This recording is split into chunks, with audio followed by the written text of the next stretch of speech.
Hello welcome guys, today in this video I'm going to show you how to add Grammarly any subject. So very easy. Firstly open Chrome browser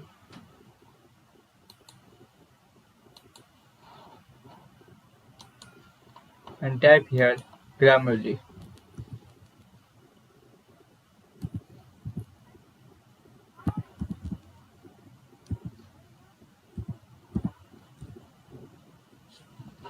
After click on enter.